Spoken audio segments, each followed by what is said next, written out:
사실 그리스도교 신앙은 부활신앙이지 않습니까? 그런데 여태껏 신자로 살아오시면서 부활 전이라든지 부활 때 죽일 때 이게 부활이었군 이러면서 감동을 주고 무릎을 칠 수 있는 그런 감동을 들어본 적이 있으세요? 나는 그게 없을 거예요. 그건 제가 이 본당을 거쳐간 신부님들을 폄하하자고 하는 게 아니라 저도 같이 해당되는 문제예요. 웬만큼 좀 입담도 있고 좀 묵상을 깊이 하는 신부님들은 제가 봤어도 십자가라든지 아니면 순환이라든지 고통이라든지 이런 주제를 가지고는 조금 깊게 들어간, 많이는 없지만 깊이 좀 들어가는 신부님들이 간혹 있어요. 없지는 않아요. 근데 제 스스로도 한 번도 부활 강론을 쌈박하게 그렇군 이렇게 들어본 적이 한 번도 없어요. 저는 골수 가톨릭 집안이지만 어릴 때부터. 왜 그럴까요? 부활 사건이라는 것 자체가 시공을 초월한 사건이기 때문에, 그래서 우리 체험 범주내에 있지 않기 때문입니다. 그래서 복음서를 보면 재림대미를 장식 절정연 부활 사건이지만 그 부활 자체에 대해서 1도 언급하지 않아요. 언급하지 못해요. 여러분들 한번 보세요. 요한복음 11장에 있는 라자로의 소생. 소생하고 부활하고 차이점이 뭔가요? 소생은 언젠가는 또 죽어요. 근데 부활은 궁극적으로 두 번째 죽음을 맞이 않는 걸 의미해요. 두 번째 죽음이 없다는 걸 의미해요. 시공에 묶여있는 우리 실존의 체험 범주를 넘어서 있기 때문입니다. 그래서 복음 자가들도 속수무책이에요. 라자로 소생할 때는 얼마나 구체적으로 며칠이 흘렀고, 그리고 무덤 앞을 가리던 바위를 골리니까 칭칭 붕대가 감긴 채로 썩는 냄새가 진동을 하고 온갖 이런 묘사를 하지 않습니까? 그러나 주님 부활에 있어서는 속수무책. 이건 소생이 아니니까요.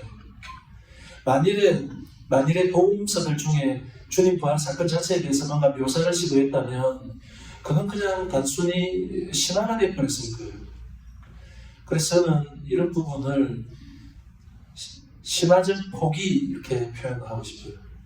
부활 자체에 대해서 섣불리 뭔가 직접적인 표현을 쓴다면 이건 그냥 그저 신화로 전락해버리기 때문입니다. 그런데 부활 사건은 시공을 초월했지만 분명히 역사하고 연관이 되는 시간 안에서도 벌어진 일이기도 해요.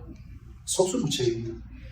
그래서 더듬어 접근할 수밖에 없어요. 그래서 제가 거창본당에서 부활 대축일 미사 때 마리아 막달레나를 기준으로 부활 사건에 대해서 약간 신학적으로 설명하는 시도를 했었어요. 그 부분에 있어서는 제가 같은 내용을 답습하고 싶지 않아요. 제가 앵무새가 아니니까요. 제 성격이 하모니들 이야기 또 하는 걸 굉장히 싫어하거든요.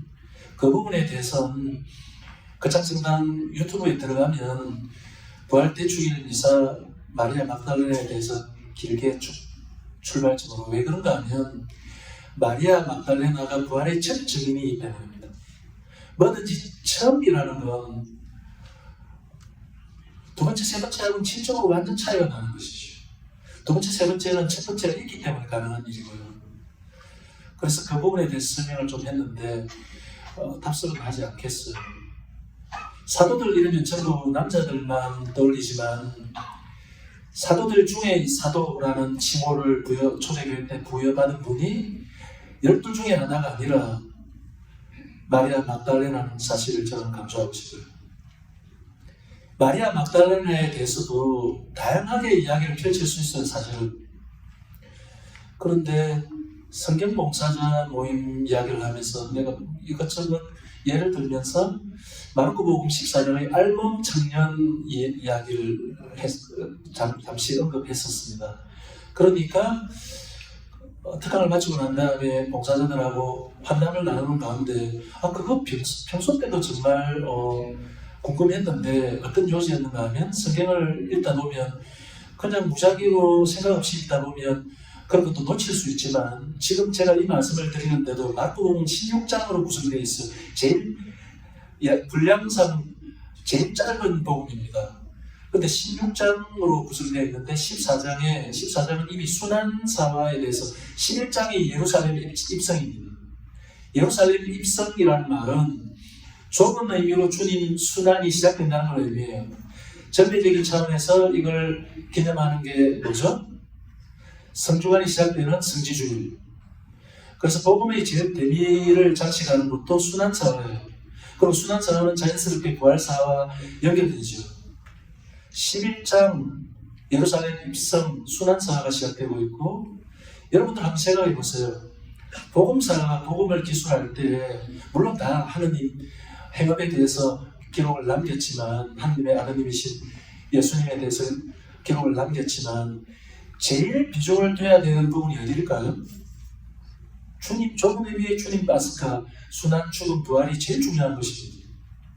그런데 다른 복음서들보다 마르코 복음은 양적으로 짧지 않습니까? 그러면 짧게 뭔가를 핵심적으로 이야기해 나간다면 중요하지 않은 이야기를 적을 수 있을까요? 적어도 분량이 많은 루카나 공간복음 안에서도 마태오 복음보다는 간략하게 자기가 생각할 때 핵심적이라는 것만 탁탁 하면서 가야지, 안 그러면 다 놓쳐버려요. 마태오 복음 27장까지 되어 있으니까요, 11장이 부족하지 않습니까? 그러면 완전 중요한 데만 집중해야 됩니다. 더군다나 순환사화는 더 중요한 것에만 집중해야 되겠죠. 그런데 11장 예루살렘 입성 이후로 펼쳐보면 당혹스럽게 만드는 게 있어요. 당장 13장에 두 번에 걸쳐서 무화과 나무를 저주하는 대목, 주님이 좀, 여러분들이 복음을 읽으시면 복음사가 소개하는 주님이 성격이 좀 어떠신 것 같아요? 좀 쿨하신 분이다. 손 한번 들어보십시오. 좀 까칠한 분이시다. 두 가지 면모를 다 보여주시지만 사람에 따라 다르게 대응하셔요.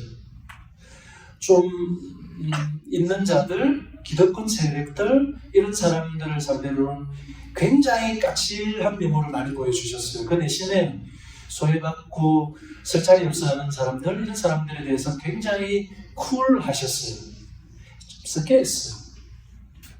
그런데 이러한 주님께서 무화과 나무가 열매를 맺지 않는다고 해서 그게 경상도 말로 무시라고, 그게 무시라고 이렇게 악담을 범는가, 이런 의구심을 지닐 거예요.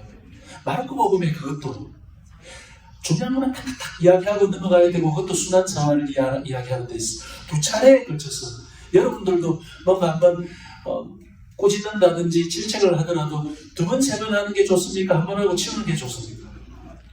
뒷끝장렬.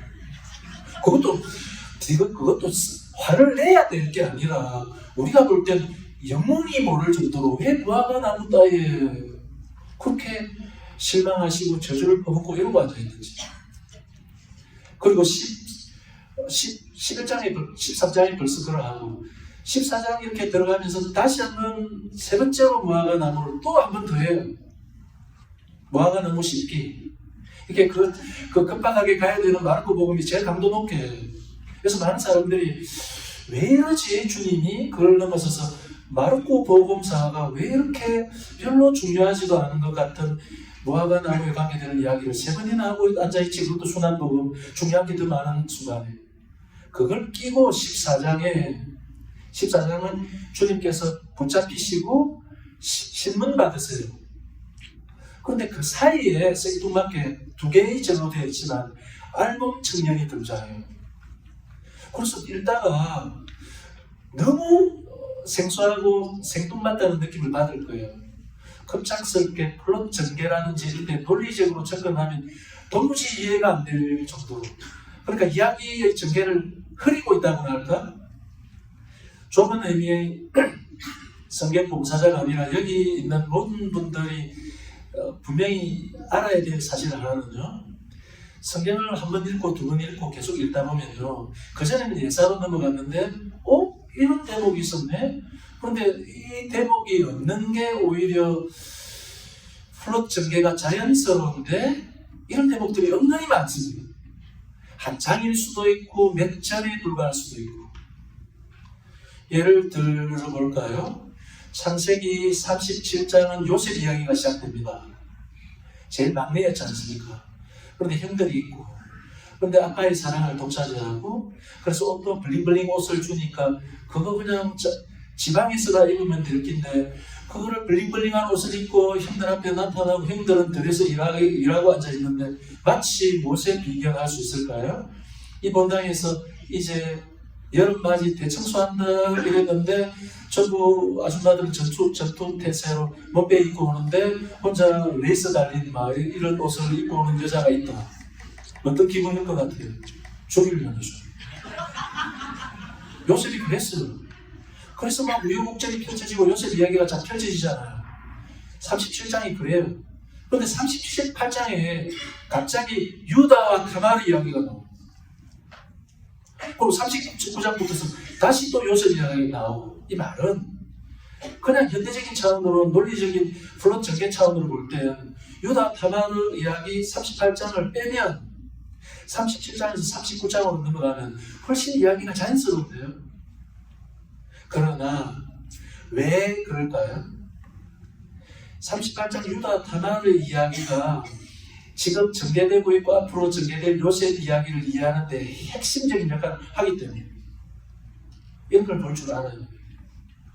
그래서 겉으로 볼 때는 플롯 전개 역행하고 있고 굉장히 방해가 되는 것들이 그런 것들 때문에 섣불리 넘어가지 못하지 않습니까? 멈칫. 저는 이런 이야기를 하고 싶어요. 텍스트 안에서 걸려 넘어졌다 이런 표현을 쓰고 싶어요. 근데 우리 인생도 마찬가지예요. 내가 바라는 대로 내가 계획했던 대로 순탄하게 이렇게 쭉 흘러간다면 그건 인생이 아니에요. 그냥 각색된 드라마일 뿐인 것입니다. 근데 실질적인 인생은 어떠한가요? 항상 창세기 38장 이런 것들이 중간에 들었어요.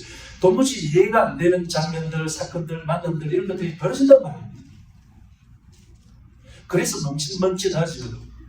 여태껏 살아온 게 새롭게 조명되고 앞으로 내가 바라봐야 될 방향도 새롭게 조명되고 무슨 이야기를 하는지 알아들으시겠어요? 우리 모두의 삶도 마찬가지라는 것이죠. 많은 교우들이 내 삶 자체가 5번째 복음서가 되어야 된다 이렇게 이야기를 하셨어요. 그게 그런 의미입니다. 순탄하게 복음만 놓고 보더라도 성경 전체를 놓고 봤을 때 순탄한 이야기 전개는 없다는 것. 뭔가 이질적인 요소들 갑자기 이런 이야기가 왜 등장하고 있지? 그래서 플롯을 몹시 불편하게 만들고 있지? 이런 것들이 정말 제대로 된 것이죠. 그래서 저는 신부로서도 신학자로서도 가톨릭 교회 독서집 복음집을 다시 해야 된다고 강하게 주장하는 사람입니다.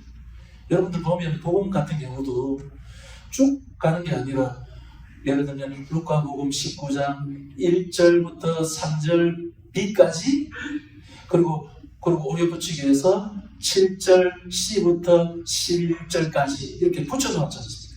그런 거 못 느끼셨어요? 그럼 중간에 나뉜 건 뭔데요?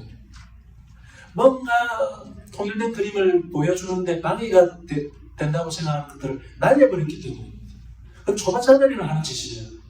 사실 불편하게 보이고 전체 통일감을 주는데 방해를 하는 것 같은 이게 결정적으로 그 전체 그림을 이해하는데 제일 시금석이 되고 제일 중요한 것이 돼요, 사실.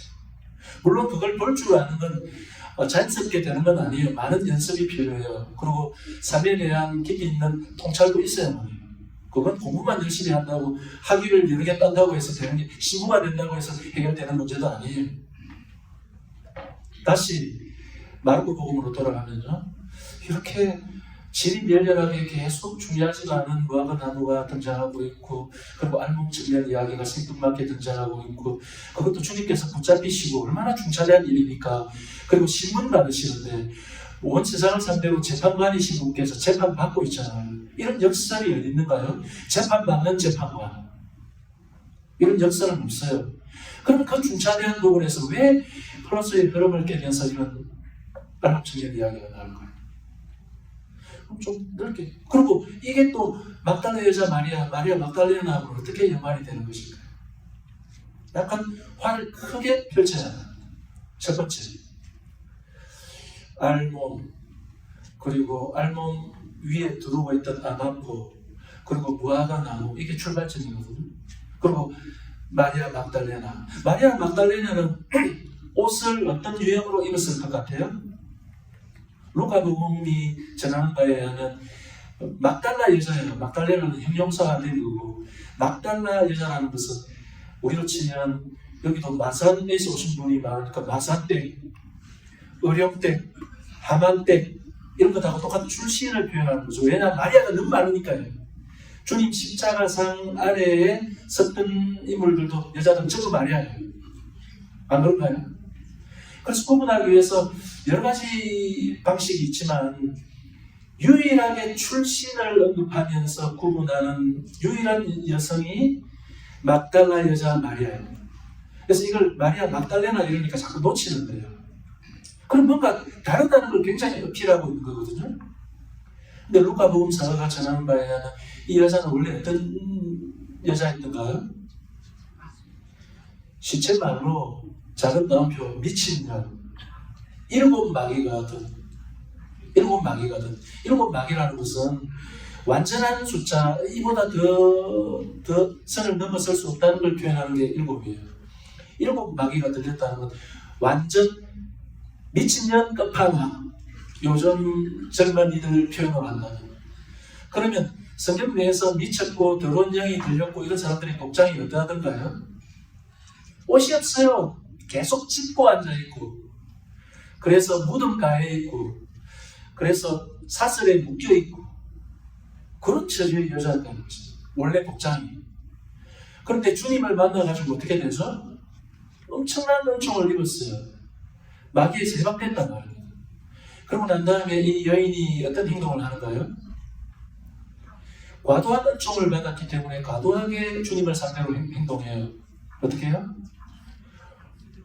값비싼 나르드 향유가 든, 이 말은 200데나리온어치 되는 옥합을 들고 가서 어떻게 하죠? 이것도 복음서마다 약간 차이는 있는데 이걸 놓치는 분이 많은데, 옥합이 나르드 향유가 든 옥합을 굳이 깨어요. 깨버립니다. 여러분들 같으면 어떻게 할 것 같아요? 옥합 자체도 가치가 있는 건 아닙니까? 그러면 여러분들 같은 경우에 주님을 상대로 사랑을 표현하기 위해서 나르드 향유를 발라준다면 제 같으면 이럴 것 같아요. 기스 안 가게 굉장히 긴장해서 옥합 기스라도 가면 옥합 가치가 떨어지니까요. 살 이렇게 열어가지고 적당하게 나르드 향유 다 안 써도 너무 얍삽하게 보입니까? 제가 그렇게 얍삽하지는 않아요. 그래서 그 옆에 있는 사람들이 왜 그렇게 과도하게 쓰고 앉아있어? 그거 팔면 가난한 사람 도와줄 수 있을 건데 복장 두드리는 소리를 하고 앉아있잖아. 이번 당에도 그런 사람들 많을걸요. 주임식으로 뭐 한다 그러면 마치 가난한 사람들을 위한 대변자인 것처럼 그렇게 돈을 쓰면 되나 이러고 앉아있어요. 그런 사람들이 꼭 있어요. 그러면 살 열어가지고 머리라든지 어필될 만한 우리 향수 바를 때 비싼 향수 막 갖다 놓습니까? 안 그래도 충분하잖아요. 사살면밥 있는 데나 살 찍어 발라주고 머리에나 살 발라주고 이러면 될 건데 깨버리고 갖다 붓고 앉아있네. 그것도 발에 미친년이죠. 사실 너무 과도하다는 거예요. 그런데 제가 이 이야기를 하려고 하는 게 아니라 마귀 들렸을 때 복장하고 이제 해방이 되고 주님 따라다니면서 주님한테 옥합 들고 올 때 복장이 어땠을 것 같아요? 상상을 해보세요. 복음은 그 복장에 대해서 언급 안 하거든요. 어땠을 것 같아요? 과도했을 것입니다. 막달레나 마리아는 마지막까지 과도하거든요. 스타일 자체가 과도해요. 그래서 주님한 청도 과도하게 입었고 주님을 상대로 사랑을 표현하는 데서도 too much, 영어로 치면 그렇게까지요. 그러면 주님 앞에 나올 때 복장이 뭔데 입고 왔겠어요? 상당히 블링블링이었을 것입니다. 그래서 많은 사람들이 창녀라고도 이야기하지 않습니까? 집을 대주냐 이러고 앉아있어요. 그러면 여러분들 상상해 보세요.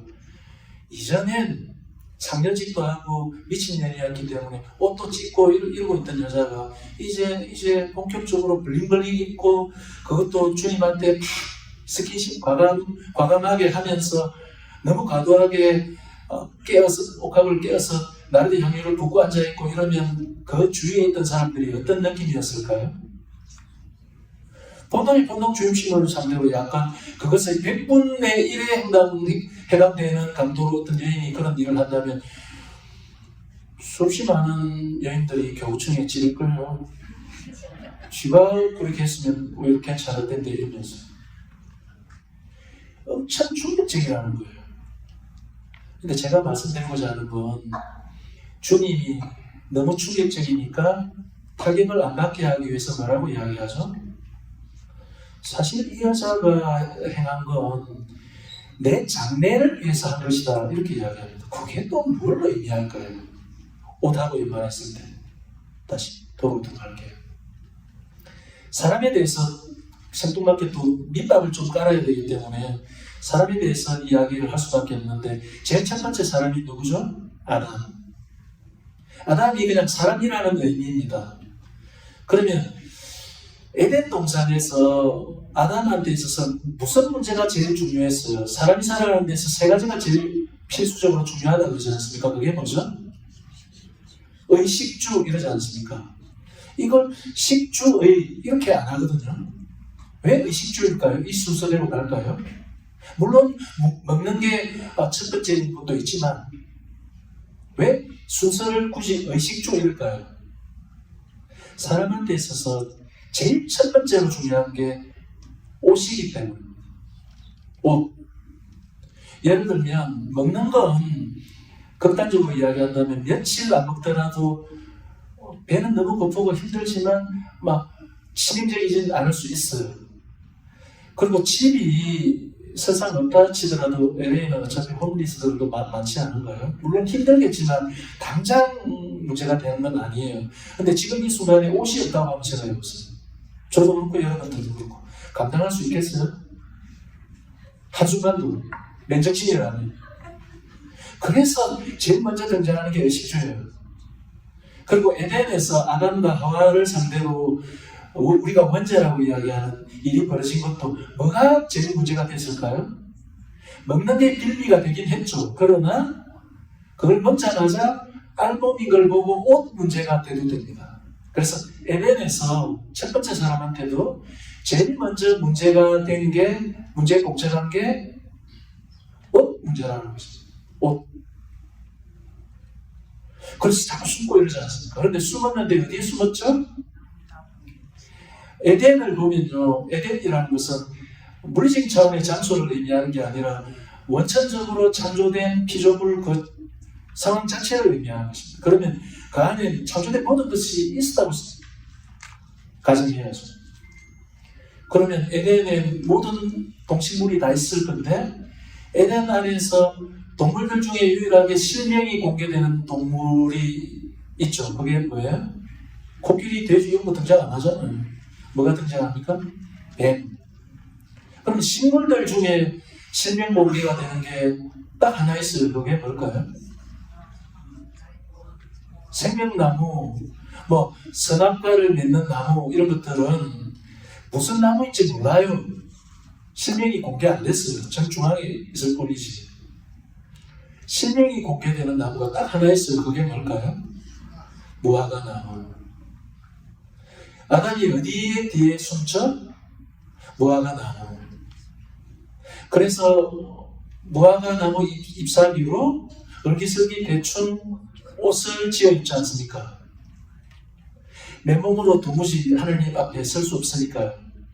뭔가 원죄라고 우리가 일컫는 사건이 선을 넘어서고 난 다음에 벌어진 일이죠. 제일 첫 번째로 봉착하는 문제가 옷하고 관계되는 문제고, 이게 무화과 나무로 뭔가 그 문제를 해결하려고 시도했다는 것을 저는 강조하고 싶어요. 근데 그게 되는가요? 안 돼요. 그래서 하나님께서 가죽옷 이렇게 번역되는데요. 이 옷을 하나님께서 직접 살갓이란, 그러니까 살갓이니까 그냥 가죽이라는 의미도 있네요. 하나님께서 직접 지어주셔요. 그래서 그 옷을 입었지만 그래도 감당이 하나님 앞에 가까움을 유지하면서 설 수 없었기 때문에 하나님께서 배려하셔서 에덴에서 내보내주시지 않습니까? 인문학적으로 사람에 대해서 많은 정의를 내리지만 바로 이 성경이 전하는 이 첫 번째 옷의 문제를 첫 번째 문제로 직면한 사람을 가리키는 게 호모 텍세란스.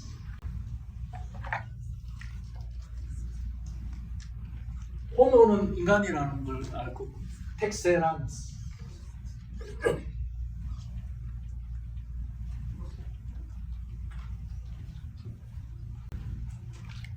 텍세레라는 동사에서 오는 형용사가 되고 현재 분사예요. 텍세란스. 텍스트, 텍세레, 텍스트, 컨텍스트, 텍스틸 이런 것들의 어근이 되는 것입니다.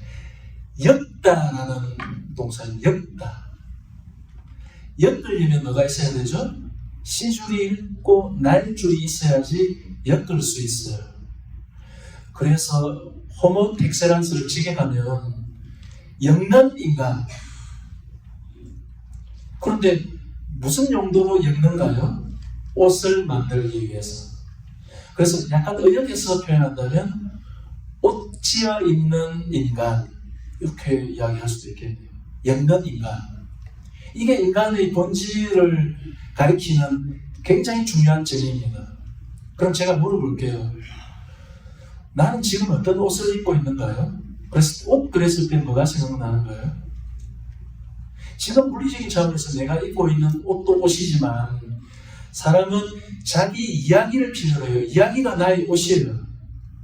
그래서 성당에 처음 예비자 교리반에 나와도 그렇고 군대 입대에도 그렇고 어디 입사에도 그렇고 제일 먼저 하는 게 뭐죠?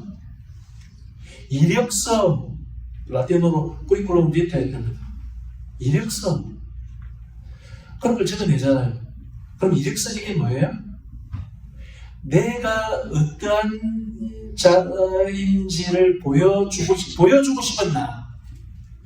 실질적인 나하고는 틀려요. 예를 들면 예비자 교리반에 나와서 뭐 대충 이력, 당신이 어떤 사람인지 가족관계 이런 거 알아보기 위해서 이력서, 회사에 입사하는데 이력서, 자기 이야기를 적어내보라는 거잖아요. 내가 어떤 사람이라는 걸 보여주기 위해서. 그러면 시원하게 나는 아직 시집도 안 간 것 같지만 남자 5명의 남자가 시원하게 잤어요. 이런 거 적어내실 분 있으세요?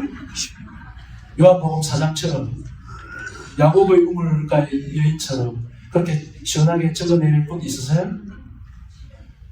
그게 실질적인 내 모습 아닙니까? 그런데 절대 그런 걸 적어내지 않을 거예요. 저는 다른 회사에도 100번 지도했지만 100번 다 떨어졌어요. 이런 걸 굳이 적을까요? 안 적죠. 뭘 적어내죠? 다른 사람이 이게 나라고 보여주고 싶고 그렇게 여겨졌으면 싶은 나. 그래서 사실은 뭐 별로 대단한 게 아닌데 유럽에서 뭐 10년을 공부했고 박사학위를 땄어요. 음악 계통에도 이런 게 많습니다. 저는 음악의 나라 오스트리아에 있었으니까 뭐 유형을 적어내는 보니까 문디 그 동네 성당에서 그냥 동네 할머니들 몇 명 모여서 합주하는데 거기 같이 밥숟갈 얹어갖고 연주한 걸 그냥 어느 성당 외국어로 되어 있으니까요. 무슨 합주 연주 이렇게 적어내요. 그러면 모르는 사람이 볼 때는 어때요? 우와 대단한 데서 이런 합주 경험이 있군 이렇게 여깁니다. 의외로 세상에 이런 일들이 굉장히 많아요. 사실은요. 그게 너무 심하면 사기꾼이 되겠죠. 그러나 어느 정도는 사람은 진실된 내 모습하고는 상관없이 이런 사람이라고 보여지고 싶은 옷을 입은 나를 연출을 해요. 그래서 인간은 물리적인 차원에서 동물은 옷이 없지 않습니까? 인간만이 옷이 있어요. 옷의 용도가 뭡니까? 나를 지키기 위해서. 그리고 더 잘 보이기 위해서. 실질적인 내하고는 상관없이. 그게 물리적인 차원의 직조를 통한 옷이기도 하지만 내가 엮어 만들어 나가는 이야기. 그게 인간이에요. 그래서 주님께서 옥합을 깨어서 막 발에 붙는 이 과도한 여자를 보고 뭐라고 하죠? 내 장래를 위해서 한 일이고 네 이야기는 다른 사람들한테는 충격적이고 무슨 어처구니 없는 일처럼 보일지 모르겠으나 복음의 일부가 돼가지고 한 점 한 획 없어지는 것 없이 마지막 날까지 온 세상에 선포될 것이다. 이 여인의 이야기는 이래요. 왜요? 이 여인의 이야기가 주님의 이야기, 하느님의 말씀과 엮였기 때문에 이건 정말 대단한 일이죠. 인간은 이러한 존재예요. 아담도 시도를 하죠. 그런데 그게 제대로 되는가요? 안 돼요. 그래서 궁여지책으로 무화과 나무 힘을 빌죠. 그런데 그것도 불충분해요. 오히려 무화과 나무가 없었으면 더 다른 길로, 솔직한 길로 갈 수도 있었을지도 몰라요. 좋은 건지 나쁜 건지 무화과 나무가 옷의 도구가 된다는 것입니다. 그럼 조금 더 넘어가서 사복음서 내에 무화과 나무가 나오는 대목이 또 어디 있는가요? 이거 맞추면 포상하도록 하겠습니다. 11월 정도, 몇 가을 정도의 책이 하나 나올 거고 그러면 제가 주임신부님 앞으로 보내드리겠습니다. 벌써 말씀드렸죠? 마르코 복음만 놓고 보더라도 무화과 나무 저주하는 게 3번에 걸쳐서 나왔다. 그리고 또 무화과 나무가 나온 게 어디에 있죠? 제일 먼저 zakhe오 이야기라고 말씀하신 분이 누구예요? 손 드세요. 나중에 주임신부님한테 성함을 말씀드립니다. 이것도 너무 약하고 zakhe오 이야기가 어디에 나와요? 그것도 모르면 안 되지. 그걸 약간 반분수 어중간하다면 루카복음 19장. 그럼 또 다른 데서 무화과 나무가 나오는 게 또 있어요. 이거 맞추면 또 보상해 드리겠습니다. 훌륭한 분이에요. 훌륭한 분이에요. 벌써 요한복음 2장인지도 알고 나타나엘도 알고 이러면서 훌륭한 분입니다. 보상해 드리도록 하겠습니다. 나타나엘이 무화과 나무 아래에 있다는 것을 보시고 참 사람 속에 있던 것도 보시는 주님께서 이자야말로 참 이스라엘입니다. 이렇게 칭찬하지 않습니까? 그러면서 주님을 따르게 되고요. 참고로 나타나엘은 주다, 엘, 하느님이 주신 자. 그래서 요한복음을 보면 성부께서 나에게 주신 자들, 제자들을 그렇게 칭합니다. 그래서 제자들에 있어서도 상징성을 띠면서 제자 넘버원이라고 볼 수 있는 인물이 나타나야죠. 그런데 이 사람이 무화과 나무 아래에 있었대요. 그게 뭘 의미할까요? 유다인들한테 있었어요. 유다인들한테 율법이 뭐냐고 물으면 뭐라고 답할 것 같아요? 옷이라고 이야기합니다. 무화과 나무라고 이야기합니다. 왜요? 율법이라는 옷이 있기 때문에 내 원래 모습은 이렇게 죄스럽고 주님 앞에 설 면목이 없지만 율법이라는 옷이 있기 때문에 그나마 그 옷을 걸치고 주님 앞에 너무 멀리 달아나지는 않은 채 설 수 있다는 거예요. 우리는 그냥 율법 이러면 지켜야 될 규정들 이런 걸 생각하지만 유다인들한테서는 율법이야말로 지존하신 하나님 면전 앞에 설 때 착용해야 할 수밖에 없고 착용해야 될 유일한 옷이에요. 그리고 그것의 출발점이 되는 건 아담이 보여주었듯이 무화과 나무예요. 그래서 유다인들이 주로 율법에 대해서 유다인들은 서로 토론하면서 성경 공부를 한단 말이죠. 그래서 무화과 나무의 아래에 있다는 것은 무슨 짓 했겠어요? 농담했겠어요? 아니면 험담했겠어요? 율법에 대해서 하나님 말씀에 대해서 이야기하고 있었다는 거죠. 그건 누구보다도 나타나엘이 율법이라는 옷을 잘 착용하고 있었다는 것을 의미해요. 그래서 참 이스라엘인이에요. 그럼 이야기를 조금 더 누군가가 루카복음 19장의 zakhe오 이야기를 꺼냈잖아요. zakhe오가 어떤 인물인가요? 3가지 특징이 등장해요. 아니에요. 그건 3번째예요. 제발 첫 번째부터 이야기해 주세요. 왜 첫 번째냐 하면 첫 번째가 결정적으로 더 중요하기 때문입니다. 세관장이었고 부자였고 키가 작았다. 세관장이라는 게 뭘 의미하는가요? 세금 관계되는 공무원 혹시 있으세요? 지금은 좀 많이 깨끗해졌다 그랬지만 세무 공무원 혹시 계세요? 내가 세무과장이다. 어떨 것 같아요? 저들이 클 때만 해도 부산 항구나 마산 항구 이런데 세무 과장이면요, 이건 그냥 나는 세금 떨어뜨리고 모든 게 끝이에요. 이해하시겠죠? 그리고 이 시대에 세관장이라는 것은 누구를 상대로 세금을 걷는가요? 유다인이면서 유다인들을 상대로. 왜 우리나라도 일제강점기 때 조선인인데 이름을 나카무라라고 개명한 이 조선놈이 더 지독하게 세금을 수탈하지 않습니다. 왜요? 속속들이 저 집에 송아지 몇 마리 있는 거 이거 다 아니까요. 그 말은 항상 더 걷어갈 게 있는지 없는지를 눈에 불을 켜고 빠삭하게 파가고 있는 자. 그래서 그 사람 앞에 서기를 모든 사람들이 꺼려하고 될 수 있으면 숨으려고 하는 대상. 그래서 이 사람은 항상 지켜보고 있어. 그런데 효율적으로 지켜보려면 네 감시하고 지켜본대 이렇게 막 드러내면서 지켜보고 감시하는 게 효율적이니까 자기 자신은 감춘 채 지켜보는 게 더 효율적입니까? 감춘 채 지켜본다는 걸 우리가 스토킹한다 그러듯이, 그 말은 자기 자신은 노출시키지 않는다, 본 모습을 노출시키지 않는다는 것은 지식대로의, 자기를 가리기 위한 지식대로의 옷을 잔뜩 끼어 입었다는 것을 의미합니다.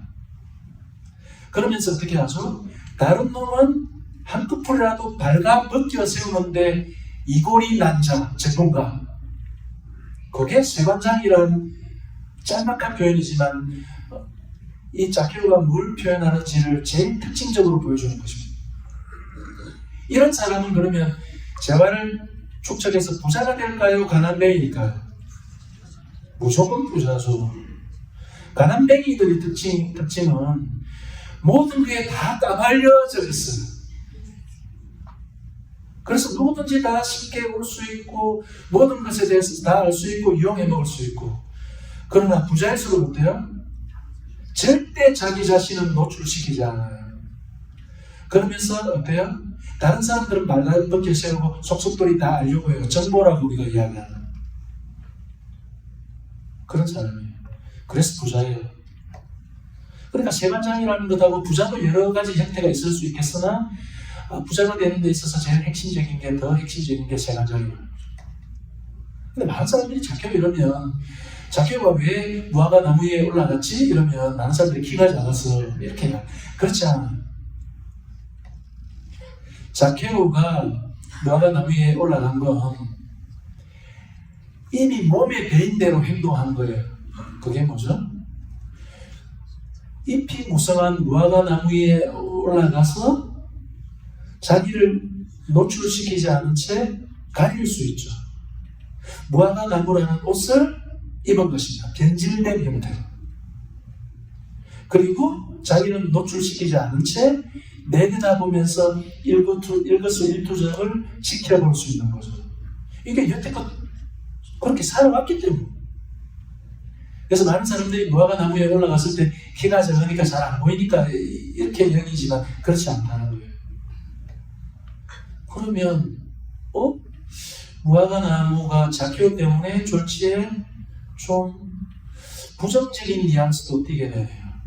어차피 자케오한테도 옷 구실을 해주었지만 원래 아담부터 시작해서 원래 유다인들한테 내려오는 건 아담한테도 무화과 나무가 그렇게 긍정적인 의미는 아니었지만 유다 전통 안에서는 율법 이퀄 무화과 나무가 됐단 말이죠.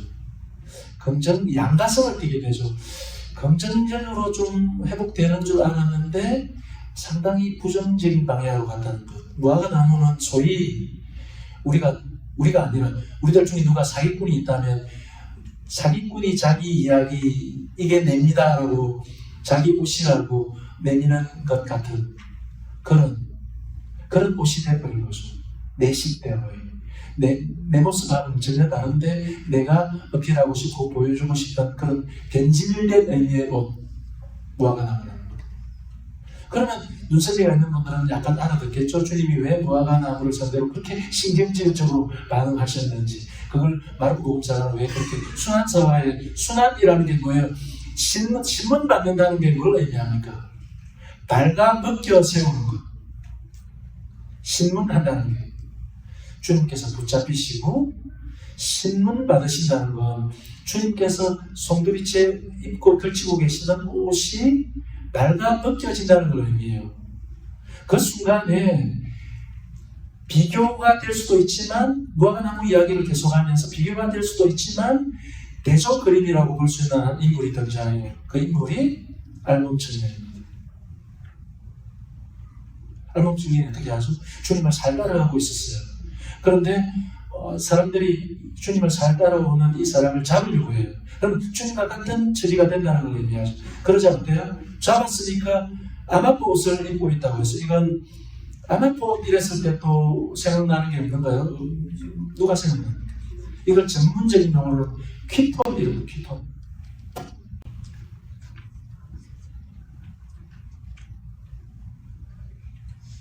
퀴톤. 왜 지금 신부님들이 제의를 입을 때 영대도 있고 겉에 있는 제의도 있지만 안에 있는 흰 거 있죠. 그걸 장백이라고 합니다.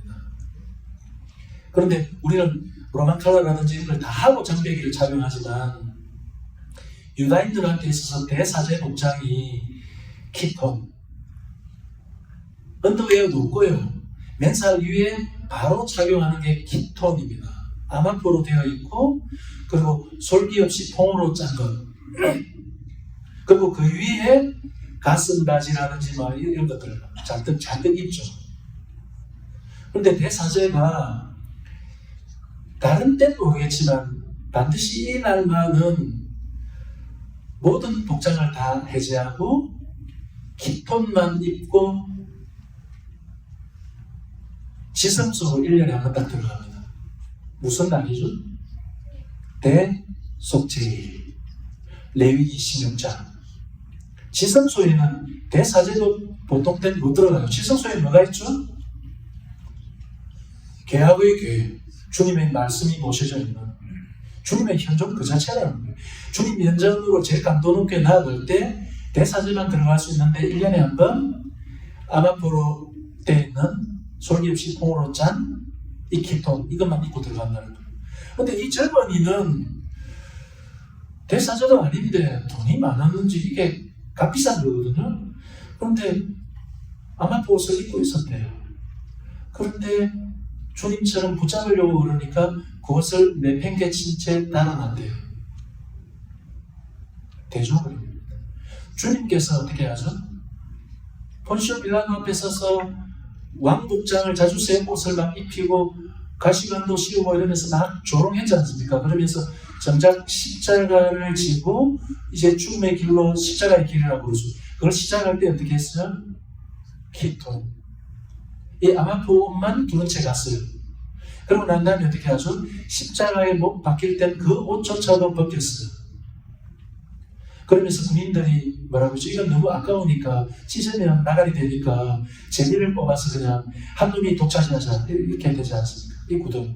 이 말은 뭔지 모르겠지만 이 무화과나무 이야기도 계속 나왔고 zak개오 이야기를 통해서 알 수 있지만 많은 사람들이 지식대로 이스라엘 유다인이라고 하면서도 지식대로 무화과나무, 작은 마음표 무화과나무입니다. 지식대로 무화과나무 옷을 지어 입기 때문에 무화과나무가 원천 봉쇄되는 게 필요해요. 그리고 아마포를 입고 있었던 알몸 청년도 마찬가지인 거죠. 지식대로의 옷이었어요. 짝퉁 대사제라고 할까? 그래서 옷을 주님한테, 주님이 본격적으로 옷을 벗어야 되는 이 중차대한 사건에서 대조 그림으로 알몸으로 달아나고 있는 거죠. 이 사람은 어떻게 됐을까요? 영 알몸으로 살 수는 없기 때문에 또 자기만의 무화과나무로 옷을 지어 입든지 그것도 짝퉁 대사제처럼 하느님 연전 제일 가까이 가는 것처럼 연출하기 위해서 우리가 자기 이야기 날조하듯이 그런 옷을 다시 착용할 수도 있겠으나 주님께서 옷을 벗을 때 옷 벗김을 같이 당했다는 것은 다시 한번 기회가 주어진다는 것을 선택의 기회에 섰다는 것입니다. 그러면 주님이 옷을 벗으셨지만 무슨 이 사건은 알몸이 되었기 때문에 알몸으로 머물 수는 없고 무슨 옷을 착용해야 될까요? 이건 열려 있어요. 설화적 열림 이렇게 이야기해요. 그 뒤에 이렇게 다루는 알몸 측면이 또 어떤 식의 옷을 입게 되었는지는 열려 있어요. 그 이후에 복음이 전개에 따라서 이 옷을 착용했을 수도 있겠구나 원래처럼 또 주님 면전에 제대로 서기 위해서 착용해야 될 옷을 입을 수도 있겠구나 이렇게 열려있는 구도가 나는 거죠. 그럼 다시 마리아 막달레나 이야기 볼게요. 막달라 여자 마리아는 미친년이었어요. 그래서 막 찢긴 옷, 이런 옷 아닌 옷, 누가 봐도 옷이라고 간주될 수 없는 그런 옷을 입고 있었어요. 그런데 주님을 통해서 새로 났어요. 해방됐어요. 그래서 투머치답게 이제는 반대 방향으로 블링블링해요. 과도해요. 옷값 깨면서 나르드 향유 다 갖다 버릴 정도면 여태껏 모은 돈도 좀 있을 것이고 상당히 샤넬 뭐 이런 거 있잖아요. 이런 거 뭐 착용했을 거예요. 그런데 이건 역시 그녀의 여태까지 살아온 삶의 행보와 일관되는 것이고 다시 태어났다고는 하지만 이건 역시 그녀식의 무화과 나무 잎사귀를 엮어 만든 옷일 뿐이에요.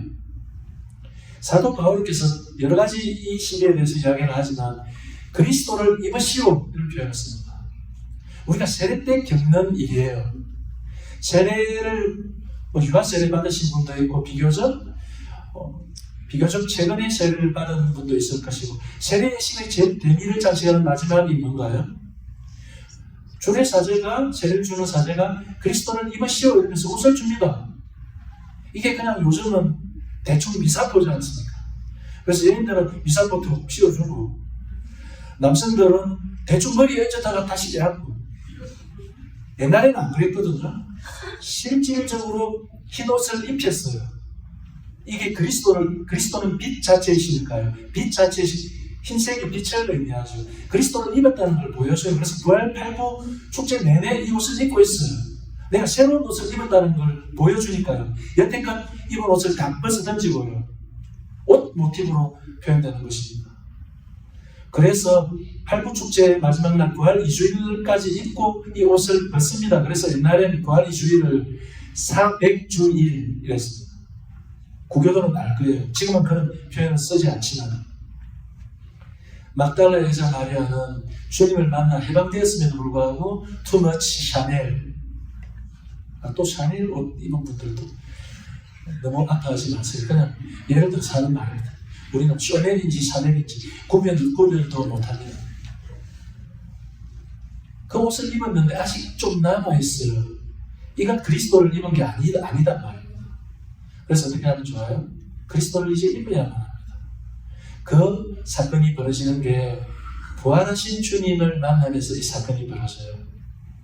처음에는 막달라 여자 마리아가 주님을 애타게 찾고 있다가 돌아보면서 보게 되는 게 주님을 보았지만 동산지기인 줄 알아요. 자기가 제대로 된 옷을 입고 있지 않기 때문에 상대방이 나를 못 알아보는 것 같지만 사실은 잘못된 옷을 입고 있기 때문에 내가 내 앞에서 주님을 제대로 못 알아본다고나 할까? 이런 역설이 벌어진 거죠. 그랬을 때 주님을 어디로 모셨는지 모르겠습니다만 읽고 있을 때 주님께서 마리암 그전에 마리아 많이 나왔지만요. 원문을 그리스어로 된 원문을 보면요. 마리암 이렇게 되어 있습니다. 마리아 이렇게 적습니다. 그런데 마리암은 이걸 더 적습니다. 그걸 우리나라 성경엔 마리아야 이렇게 번역했는데요. 너무 구립니다. 이게. 왜냐하면 여러분들 미국 사람들 만나도 미국 사람 이름이 마이클이면 마이클 이렇게 부릅니까? 마이클 이렇게 불러야죠. 그럼 이것도 그냥 마리아 이렇게 부르면 돼요. 다음표를 붙이든지 이래갖고 느낌표를 붙이든지 마리아야 너무 촌발라니 왜 그렇게 번역했는지 모르겠어요. 더군다나 앞에 나오는 건 전부 마리아지만 주님께서 당신 음성으로 직접 마리아를 부를 때 마리암 이럽니다. 왜 그럴까요? 마리아의 원래 히브리 이름이 미르얌입니다. 미르얌. 미르얌이 누구죠? 모세의 누나. 모세의 누나. 왜 미르얌이라고 불렀을까요? 그 이름이 그 이름인데 보통 때는 마리아 부르다가 왜 미르얌을 강하게 인상시키는 마리암 이렇게 불렀을까요? 그래서 돌아보고 난 다음에 주님이 누구인지를 알았다라고 이야기하지 않습니까? 참고로 히브리어로 알다라는 표현은 성적인 그런 결합을 의미합니다. 이게 우리나라 말에도 현대에도 남아있는 게 저 여자는 남자를 압니다 이러면 뭘 의미하죠? 저 남자를 몰랐는데 알게 됐다는 걸 의미하는 게 아니라 상황에 따라서는 저 남자와 관계를 가졌다는 걸 의미하죠. 저 남자는 여자를 알아요 라는 표현은 여자와 관계를 가졌다는 것을 성적인 표현을 의미합니다. 이 말은 이 순간 마리암 이렇게 불렀을 때 주님의 신부로서 새로 태어난 거죠. 그 말은 지식대로 무화과 나무로 블링블링 쇼넬이 아니라 그리스도를 입게 되는 거죠. 모든 민족 안에서 이런 것들이 많이 남아있는 게 유다인도 마찬가지인 게 결혼할 때 결혼식 복장이 있어요. 우리나라도 전통 관례에 따라서 전통 예식으로 혼인식을 하면 남자가 반드시 입는 게 있죠. 그게 뭐예요? 관복을 입습니다. 관복을. 과거에 붙은 적도 없고 상놈이고 이랬는데도 이날만은 뭐예요? 관복을 입혀요. 관복은 누가 입습니까? 과거에 검찰하고 품계가 있는 관료가 입죠. 그런데 관료가 집에서 잘 때 입습니까? 의전에 나아갈 때, 왕 앞에 나아갈 때, 입고할 때 입습니다. 그래서 유다인들도 결혼을 할 때 복장이 반드시 신랑 신부 왕처럼 입혀요. 관도 씌우고. 그런데 왕처럼 입는 게 아나포입니다. 대사제. 이 말은 유다인들은 신방을 꾸밀 때도 신부 집안에 방이 여러 개 많은데 그 중에 예쁜 방을 하나 선정하는 게 아니고요. 약간 언덕배기에 따로 천막을 칩니다. 신방을 만들기 위해서. 그런데 이 모델이 뭔가 하면 성막을 그대로 흉내내서 칩니다. 성막을 규격도 규격이지만 성막이라는 건 뭔가 하면 안에 우리로 치면 벽이 있으면 도배하고 또 그걸 가리는 휘장도 있잖아요. 이런 것들이 전부 무슨 문양으로 되어 있을까요? 그룹들, 사람들, 그리고 달, 별들, 천공을 의미하는 이런 것들로 다 되어 있어요. 이 말은 신방에 들어가서 남자, 여자 둘이 합일된다는 것은 하느님과 이스라엘 백성을 대표하는 대사제가 대속죄에 들어가서 가깝게 합일되는 것과 본질적으로 똑같은 사건이 벌어진다는 걸 의미해요. 막달라 여자 마리아는 빈무덤에 같지 않은 거예요. 그런데 빈무덤인 이유가 그 안에 죽은 채로 썩어가고 있어야 될 주님께서 전혀 다른 세상의 왕으로서 우리 모두를 상대로 한 신랑으로서 부활하셨기 때문에 미라양하고 모세하고 어떤 일이 벌어졌는가요? 파라오가 이집트인들이 피해를 입는다고 여겼기 때문에 히브리인들이 사내아이를 낳으면 다 죽이라고 그랬잖아요. 그래서 죽일 수 없기 때문에 어떻게 했죠? 미르얌이 나서서 왕골 소쿠리에 아기 모세를 잡아넣고 나일강에 떠내려 보냈어요. 나일강에 뭐가 많은지 아세요? 악어가 엄청 많습니다. 10중 8구 악어갑이 돼요. 그래서 미레암이 발을 동동 굴리면서요, 안타까운 마음에 계속 따라갑니다. 그런데 이게 운명의 장난인지 이 왕골 소쿠리가 어디에 도달하죠? 파라오의 궁궐에 파라오의 딸 저택 앞에 도착합니다. 그러니까 파라오의 딸이 공주가 그걸 건져내지 않습니까? 왕골 소쿠리를 열지 않습니까? 그러면서 아기를 끄집어내지 않습니까? 왕골 소쿠리를 빈무덤처럼 비게 되죠. 사실은 왕골 소쿠리는 무덤이 되었어야만 했어요. 그런데 빈무덤처럼 비게 만들고 새로 끄집어내죠. 이 순간 모세는 새로 태어나게 되죠. 이집트의 왕자로서요. 그것과 유사한 일이 벌어졌다는 거예요. 그래서 미리암 부르니까요, 마리아 막달레나가 거짓이나 돌아보면서 주님이 주님인 줄 알았다는 거예요. 대사제이시고 신랑이시고. 알았기 때문에 복장이 어떻게 될까요? 신부 복장이 갖추어지는 순간입니다. 그래서 어떻게 됩니까?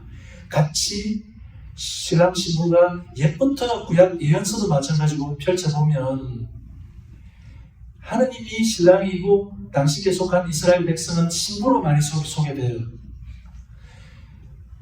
신약의 새 시대에 새 이스라엘 백성에 있어서 명시적으로 처음으로 신랑이신 주님을 상대로 신부가 된 사람이 누구라고요? 막달라 여자 마리아. 이제는 더 이상 미친년 복장도 아니고 너무 과도한부터 여태껏 살아온 무화과 나무의 잎사귀를 엮은 거죠. 짝퉁 쇼넬도 아니고요. 신부 복장을 입게 됐다는 것이죠. 그래서 주님과 함께 합일될 수 있죠. 겉으로 붙들려고 하지 않습니까? 근데 주님께서 붙들지 말라 그러지요. 왜 그래요? 신랑을 빼앗길 날이 왔기 때문입니다. 신랑을 빼앗길 날이. 부활 사건에 있어서 첫 문을 열어주고 모든 면에서 옷 모티브로 우연히 저한테 던진 질문이지만 무화과 나무 그리고 알몸청년 이런 이야기를 하면서 제가 마리아 막달라 여자 마리아를 이렇게 볼 수 있다는 것을 제가 제안해 주시죠. 참고로 이렇게 볼 수 있는 이유는 다양한 학자들이 요한복음에 대해서 접근을 하지만 지금 약속된 시간보다는 2분 30초가 지났지만 한 2분 정도는 더 하도록 하겠습니다. 요한복음은 부활 시기에 집중적으로 낭독됩니다. 그런데 요한복음을 보면 첫 번째 표징이 가나의 혼인잔치 아닌가요? 혼인. 그리고 마지막 표징이 뭔가요? 주님 당신의 순환과 죽음, 부활이 마지막 표징입니다. 그래서 첫 번째 표징하고 마지막 표징하고 쭉 관통하는 주제는 뭘까요? 혼인, 신부, 신랑 이런 모티브. 왜 이런 건 있잖아요. 공간복음을 보면 주님을 따르는 제자들이 개념 없이 유다인들은 엄격하게 단식해야 되는 기간이 있음에도 불구하고 막 먹고 앉아있고 배고프다고 지나가면서 미리 쌀을 손으로 비벼 먹고 앉아있고 이러니까 전부 욕하지 않습니까? 왜 이렇게 니 따라다니는 사람들은 개념이 없니? 이러니까 주님께서 뭐라고 질문하시는가요? 내비두라. 신랑과 함께 있다. 이 말은 아직 혼인잔치 중이다. 그러나 혼인잔치가 끝나고 신랑 신부가 신방에 들어가서 할일되고 난 다음에 신랑을 빼앗길 날이 온다. 그러면 자연스럽게 굶게 될 것이다. 내비두라. 이 말이에요.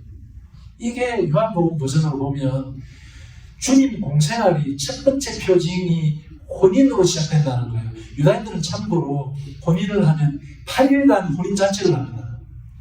쭉 마지막 날 8일째 날 해가 떨어지면요 잔치가 파해지고 신랑 신부가 신방으로 들어갑니다. 이게 결혼이에요. 유다인들한테서. 다시 한번 쭉 앞에 있는 7일 8일간 혼인잔치를 계속해요. 전부 친구들 친지들 다 초대했어요. 쭉. 그리고 마지막 날 해가 떨어지면 신방으로 들어갑니다. 신랑 신부가. 이 구도예요. 그래서 요한복음을 이 각도로 보면 쭉 첫 번째 표징이 주님을 따르게 되는 사람이 신랑이신 주님한테 혼인잔치에 초대되었군. 단순히 하객일 뿐만이 아니라 사실은 모두가 신부가 되어야 되는군. 이 이야기를 쭉 해요. 그래서 제일 마지막 표징이 뭔가요? 십자가예요. 십자가상으로 갈 때 주님께서 뭘 걸치셨다 했죠? 기통, 아마포. 이 말은 마치 대사제가 지성소에 들어갈 때와 준하는 일이 벌어졌다는 거예요. 근데 지성소는 뭐라고 했죠? 결혼할 때 신방이에요. 또 다른 신방. 그래서 이렇게 본다면 십자가 사건은 신랑 신부가 신방으로 들어가는 사건이네요. 그렇게 종결되죠. 그러나 어때요? 그래서 신방으로 들어가기 위해서 신부 복장을 갖춰야죠. 그리스도를 입어야죠. 그리고 난 다음에 신랑께서 성부께로 가십니다. 마지막 날에 우리 모두를 상대로 오실 것이죠. 거기에 대해서 그 버전으로 이야기하는 게 요한복음이에요. 그리고 거기에 있어서 첫 번째로 신부 복장을 입는 게 막달라 여자 마리아입니다. 마지막으로 한 줄로 정리해드린다면 우리가 부활신앙을 믿고 넓은 의미로 부활 증인이 될 수 있다는 것은 그리스도를 입어야만 해요. 그리스도를 상대로 여태껏 무슨 복장을 했건 복장 해제하고 그분의 신부로서 그리스도 신랑 자체를 입어야만 해요. 세례를 통해서 성사적으로는 벌써 이게 벌어졌지만 실질적으로 삶 안에서 실존적으로는 여전히 다른 나만의 포도나무 필요가 없음에도 불구하고 나만의 포도나무 잎사귀고 내 식대로 계속 속절없는 옷을 지어 입고 있는 게 우리 처지라는 것입니다. 모쪼록 성상 공동체 속에 있는 분들은 세례 때 입었던 그리스도를 내팽개친 채 다시 원점으로 돌아가서 내 식대로 무화과나무 옷을 지어 입을 게 아니라 그렇게 거짓 삶을 창녀로서의 삶을 살 게 아니라 정신을 차리고 자키오처럼 복장 해제하고 그리스도를 입을 수 있는. 그래서 자키오 요한기도 결국은 주님을 집에 모시고 온 집안이 세례를 받잖아요. 그런 부활 신앙을 체험하는 그런 은총이 이 본당에 가득 내리기를 빕니다. 네, 고맙습니다.